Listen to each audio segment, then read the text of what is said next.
कृष्णाय वासुदेवाय हराय परमात्मने प्रणत कृष्णाशाय गोविंदाय नमो नमः।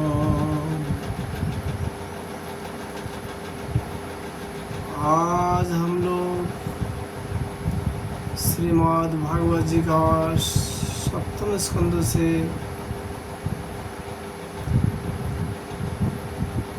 षष्ठ अध्याय की प्रहलाद जी का द्वारा असुर बालक को उपदेश चर्चा करेंगे। प्रहलादोवाच कौमारो आचरेत् प्रज्ञो धर्मान् भागवतान्यः दुर्लभं मानुषं जरं तदप्यध्रुवमर्थदम्।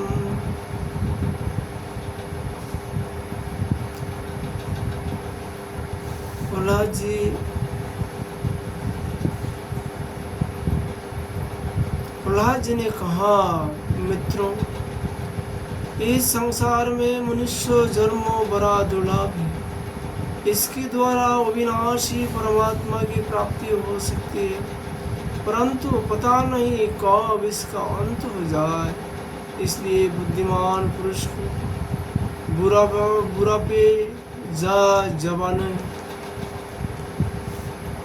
जवानी के भरोसे ना रहकर बचपन में ही भगवान की प्राप्ति करने वाले साधनों का अनुष्ठान कर लेना चाहिए। इस मनुष्य जन्म में श्री भगवान के चरण की शरण लेना ही जीव की एकमात्र सफलता है, क्योंकि भगवान समस्त प्राणियों के स्वामी, सुहित, प्रियतम और आत्मा है। भाइयों, इंद्रियों से जो सुख भोगा जाता है वह तो जीव सही जीव जुनी में रहे प्राप्त के अनुसार सर्वत्र वैसे ही मिलता रहता है, जैसे बिना किसी प्रकार का प्रयत्न किए निवारण करने पर भी दुख मिलता है। इसलिए सांसारिक सुख के उद्देश्य से प्रयत्न करने की कोई आवश्यकता नहीं है, क्योंकि स्वयं मिलने वाले वस्तु के लिए परिश्रम करना आयु और शक्ति की व्यर्थ गवाना है। जो इनमें उलझ जाते हैं उनमें भगवान की परम कल्याण स्वरूप चरण कमलों की प्राप्ति नहीं होती। हमारे सिर पर अनेक प्रकार की भय सवार रहता है, इसलिए यह शरीर जो भगवत प्राप्ति के लिए पर्याप्त है, जब तक रोग शोक आदि ग्रस्त होकर मृत्यु के मुख में नहीं चला जाता, तभी तक बुद्धिमान पुरुष को अपने कल्याण के लिए प्रयत्न कर लेना चाहिए।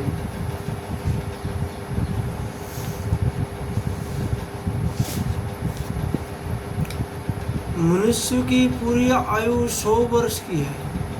जिन्होंने अपनी इंद्रियों को वश में नहीं कर लिया है, उनकी आयु का आधा हिस्सा तो जो ही बात जाता है, क्योंकि वे रात में घोर तमोगुण अज्ञान से ग्रस्त होकर सोते रहते हैं।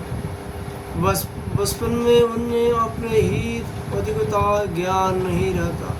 कुछ बड़े होने पर कुमार अवस्था में वे खेल कूद में लग जाते हैं। इस प्रकार 20 वर्ष का तो पता ही नहीं चलता। जब बुढ़ापा शरीर को ग्रास कर लेता है, तब अंत के 20 वर्ष में कुछ करने धरने की शक्ति ही नहीं रह जाता। रह गई 20 के कुछ थोड़ी सी आयु, उसमें को भी ना पूरी होने वाली बड़े बड़े कामनाएं हैं। बलात् पकोर रहने वाला मोह है, घर द्वार की वह शक्ति, जिससे जीव इतना उलझ जाता है कि उसे कुछ कर्तव्य ज्ञान ही नहीं रहता। इस प्रकार बची हुई खुशी आयु भी हाथ से निकाल जाते हैं। दैत्य बालकों, जिसकी इंद्रिया वश में नहीं है, वैसा कौन सा पुरुष होगा जो घर गृहस्थ में आसक्त हो और माया ममता की मजबूत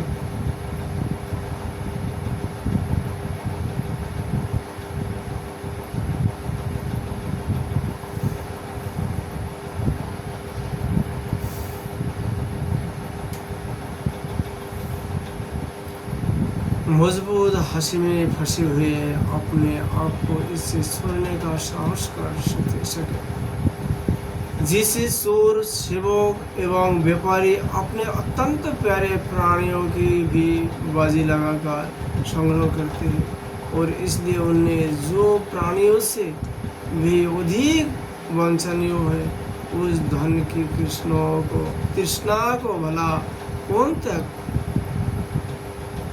सकता है। जो अपने प्रियतमा पत्नी के एकांत सहवास, उसकी प्रेम भरी बातों और मीठी मीठी सलाह पर अपने को निसाबार कर चुका है। भाई बंधु और मित्रों के स्नेह पक्ष में बात चुका है और उन्हें नन्हे शिशुओं के तुतली बोली पर लवा चुका है। भला वह उन्हें किसे छोड़ सकते हैं।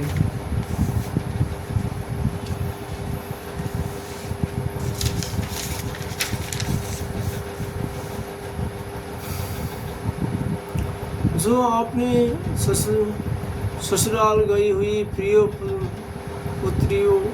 पुत्रों, भाई बहनों और दीन अवस्था को प्राप्त पिता माता बहु से सुंदर सुंदर बहुमूल्य सामग्री से सजे हुए घरों, कुल परंपरागत जीविका के साधनों तथा पशुओं और सेवकों के निरंतर स्मरण में राम गया है।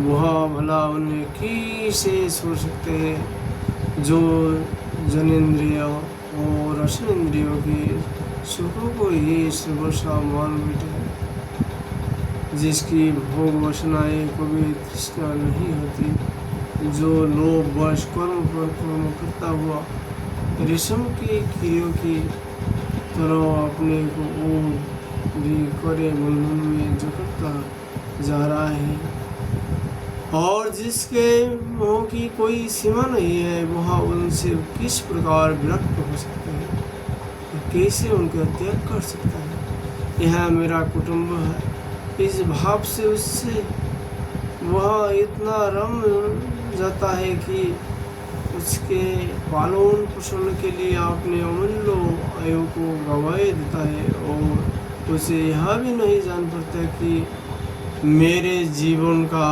वास्तविक उद्देश्य नष्ट हो रहा है। भला इस प्रमोद की भी कोई सीमा है। यदि इन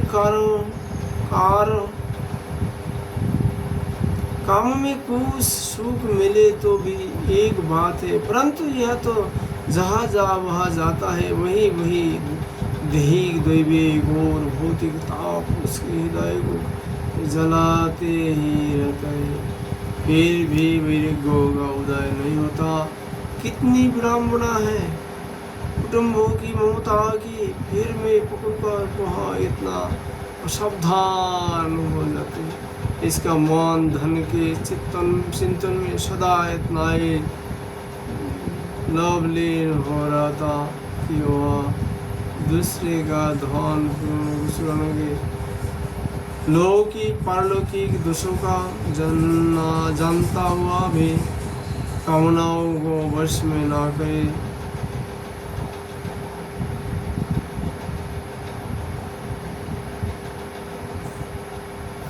दोष जानता हुआ भी कामनाओं के वश में ना कर सकने के कारण इंद्रियों के भोग की लालसा से चोरी कर ही बैठता है। भाइयों, जो इस प्रकार अपने कुटुंब आदि के पेट पलने में ही लगा रहता है। कभी भगवत भजन नहीं करता, वह विद्वान हो तो भी उसे परमात्मा की प्राप्ति नहीं हो सकती, क्योंकि आपने परायों का भेदभाव रहने के कारण उसे भी अज्ञानियों के समान ही तमो प्रधान गति प्राप्त होती है।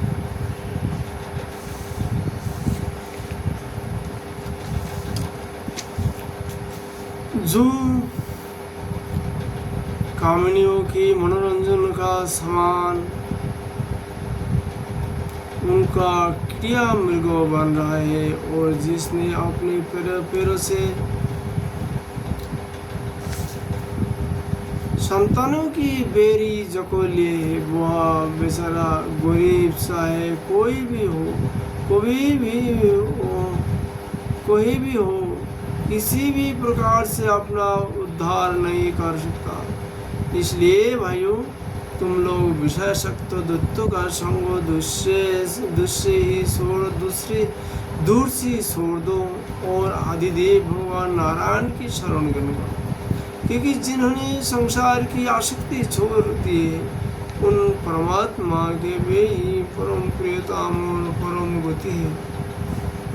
मित्रों, भगवान को प्रसन्न करने के लिए कोई बहुत परिश्रम या प्रयत्न नहीं करना पड़ता है, क्योंकि वे समस्त प्राणियों के आत्मा है और सर्वतो सबकी सत्ता के रूप में स्वयं सिद्ध वस्तु है। ब्रह्मा से लेकर तिनके तक छोटे बड़े समस्त प्राणियों में पंचभूत से बनी हुई वस्तुओं में, पंचभूत में सूक्ष्म तन्मात्रा में, महतत्व में, तीन गुण में और गुणों की साम्य अवस्था प्रकृति में एक ही अविनाशी परमात्मा विराजमान है। वे ही समस्त मुझो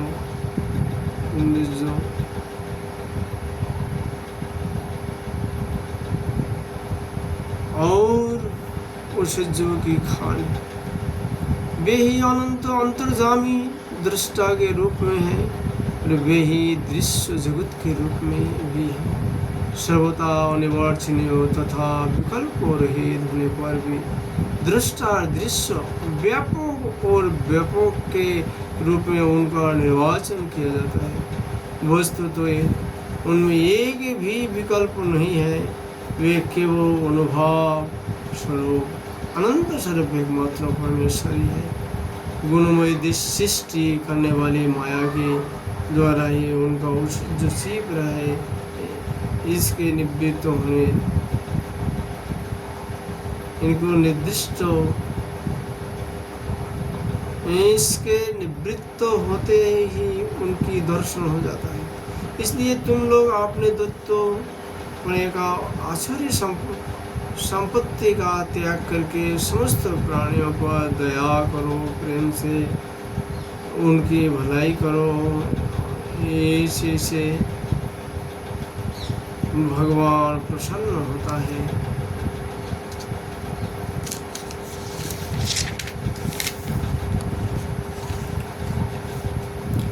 आदि नारायण अनंत भगवान के प्रसन्न हो जाने पर वैसी कौन सी वस्तु है जो नहीं मिल जाती। लोक और परलोक के लिए जिन धर्म अर्थ आदि की आवश्यकता बतलाई जाती है, वे तो गुणों के परिणाम से बिना प्रयत्न से स्वयं ही मिलने वाले हैं। जब हम श्री भगवान के चरणामृत का सेवन करने और उनके नाम गुणों का कीर्तन करने में लगे हैं, तब हमें मोक्ष होगी वे क्या आवश्यकता है।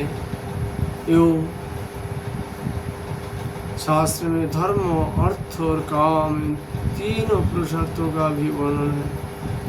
आत्मविद्या, कर्मकांड, न्याय, दंड नीति और जीविका के विविध साधन, ये सभी वेदों के प्रतिपाद्य विषय है। परंतु यदि यही आपने परम हितैषी परम पुरुष भगवान श्री हरि को आत्मसमर्पण करने में सहायक है, तभी मैं उनमें सत्य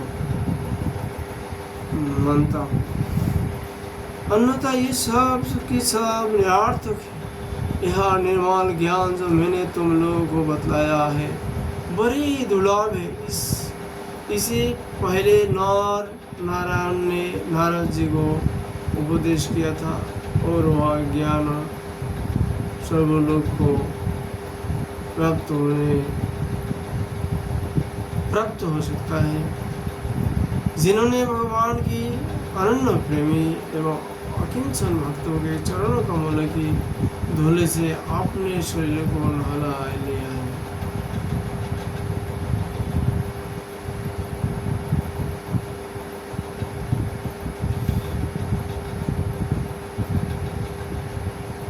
यह विज्ञान से ज्ञान विशुद्ध भगवत धर्म है। इसे मैंने भगवान का दर्शन करने वाले देवर्षि नारद जी के मुँह से ही पहले पहल सुना था। प्रहलाद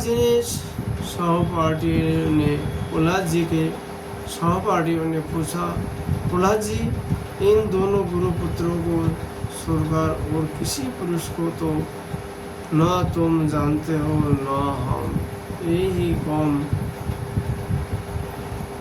यही हम सब बालों के शासक हैं।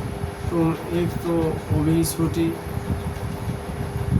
अवस्था के हो और दूसरी जन्म से ही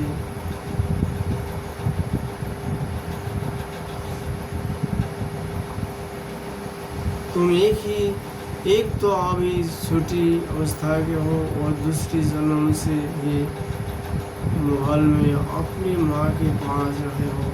तुम्हारा महात्मा नारद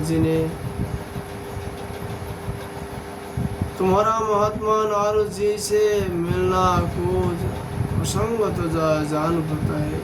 प्रियवान, यदि इस विषय में विश्वास दिलाने वाली कोई बात हो तो तुम उसे कहकर हमारी शंका मिटा दो। इति श्रीमद्भागवत महापुराणे पारमहंस संहितायां सप्तमे स्कंदे प्रहलादोनुसीदे षष्ठाध्याय श्रीमद्भागवती कथा आज हम लोग यही विश्राम करता हूँ। राधा माता कृपा होने पर फिर भागवत जी का चर्चा करने का प्रयास करूँगा। राधे राधे।